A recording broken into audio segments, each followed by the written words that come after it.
지방선거가 40일 앞으로 다가온 가운데 더불어민주당은 오늘 오후 국회의원 재보궐 전략공천 예정자와 출마제를 일부 발표할 예정입니다. 국민의힘 장동혁 대표는 지금부터 해당 행위를 하면 후보자라고 해도 즉시 교체하겠다고 경고했는데요. 국회 연결해서 자세히 알아보겠습니다. 김철희 기자. 네, 국회입니다. 먼저 민주당 상황부터 살펴볼까요? 광역단체장들이 모였다고요? 네, 민주당은 오전에 정청래 대표 주재로 광역단체장 후보가 연석회의를 열었습니다. 대구 김부겸, 경남 김경수 후보는 빠졌지만 사실상 출정식 느낌이었는데요.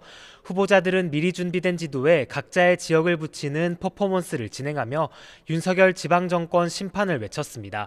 일찌감치 광역단체장 공천을 끝낸 만큼 비교적 여유로운 건데 오전에는 12호 공약까지 연이어 발표했습니다. 다만 재보궐선거 교통정리라는 고차 방정식 앞에선 여전히 고심하고 있습니다. 오전에 전략공관위가 열렸는데 YTN 취재 결과 인천 지역의 공천을 다룬 것으로 파악됐습니다. 이재명 대통령의 지역구 계양을과 박찬대 인천시장 후보의 지역구 연수갑 전략공천 결과를 발표할 가능성이 큰데요. 송영길 전 대표와 김남준 전 청와대 대변인 행선지가 정해질 수 있습니다. 황희 전략공관위원장은 최고위 의결을 거친 뒤 발표하겠다고 했는데 오후 5시는 넘어야 할 것으로 관측됩니다. 이광재 전 강원지사와 김용남 전 의원 등도 수도권 재보선에 투입될 것으로 보이는데 최대 쟁점 김용전 민주연구원 부원장 공천 문제는 여전한 과제입니다.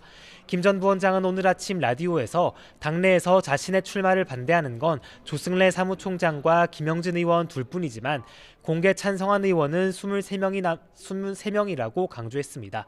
지도부 관계자는 YTN에 결국 불출마의 명분을 어떻게 만드느냐, 어떻게 포장하느냐의 정청래 대표 정치력이 드러날 것이라고 관측하기도 했습니다.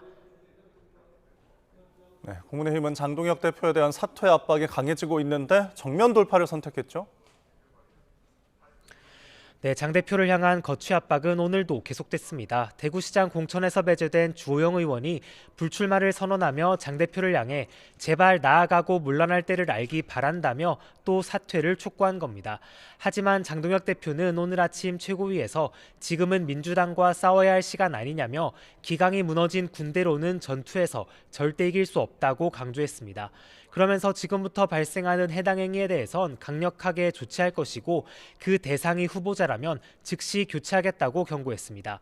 지도부는 원론적 이야기란 입장이지만 공천장을 받은 뒤 장 대표에게 부쩍 쓴소리하는 후보자들을 겨냥하는 동시에 한동훈 전 대표가 출마를 선언한 부산 북구가 무공천 주장을 더는 언급하지 말라는 경고란 해석도 나옵니다. 내부 문제 대신 이제는 외부의 적과 싸우자며 전열을 정비하는 모습도 엿보입니다. 오전엔 야당 단독으로 국방위와 외통위를 열어 정동영 통일부 장관의 북한 핵시설 관련 발언 총공세를 이어갔습니다. 오 의원 총회에서는 정 장관 해임 건의안을 당론으로 채택했습니다. 장동혁 대표 역시 외통위와 국방위, 정보위 등 관련 상임위 위원장들과 함께 대책회의를 진행했고 이후에도 더 깊은 논의를 이어가겠다고 밝혔습니다. 조작기소 국조특위 소속 의원들은 쌍방울 대북송금 사건 등의 진상을 따지겠다며 국정원을 항의 방문하기도 했습니다. 전방위 대여 압박에도 불구하고 오늘 발표된 NBS 여론조사에서 당 지지율은 15%로 최저치를 다시 썼습니다.